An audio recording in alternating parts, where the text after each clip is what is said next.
महाराष्ट्र सरकारच्या शैक्षणिक विभागाच्या विरुद्ध सातत्याने संघर्ष केला, कोर्टात केसेस टाकल्या आणि ज्या शिक्षण संस्थांची असोसिएशन आहेत त्याला गोळा करून हायकोर्टात जाऊन त्यांनी महाराष्ट्र सरकारचे अनेक निर्णय फिरवण्याचंही काम केलं.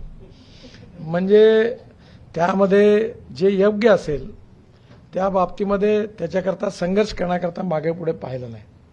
आणि त्यामुळे त्यांचं जे शिक्षण संस्थांची जी मंडळी होती त्याचीही पण संघटना मोठी होती, त्याच्यातही त्यांनी सातत्याने काम केलं.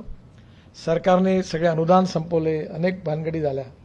या सगळ्या काळात शिक्षणाच्या हितामध्ये ते प्रश्न सरकारसमोर मांडले आणि सरकार ऐकत नाही पाहिल्यावर कोर्टात मिळाले. आणि भानुदास कुलकर्णीसारखे ॲडव्होकेट होते त्याच्या मदतीला, त्यामुळे अनेक निर्णय सरकारच्या विरोधात पण गेले. आणि हे गिरीश भाऊ हे कोर्टात केसेस टाकणारे पण एक लोक पाहिजेत. ते हे एक फार चांगलं काम आहे. आणि याच्यामुळे हे जे राजकीय याच्यात वगैरे यांना शिस्त लागते. त्याच्यामुळे मला असं सातत्याने वाटतं की रवीसारखे वेगवेगळ्या क्षेत्रात काय झालं का टाक केस, असे एक 15-20 लोक जे कोर्टाच्या आदेशाने होतं ते मंत्री करू शकत नाही कधी कधी, कारण त्याच्यावर पॉप्युलर पॉलिटिक्समध्ये अडचण होते करायची.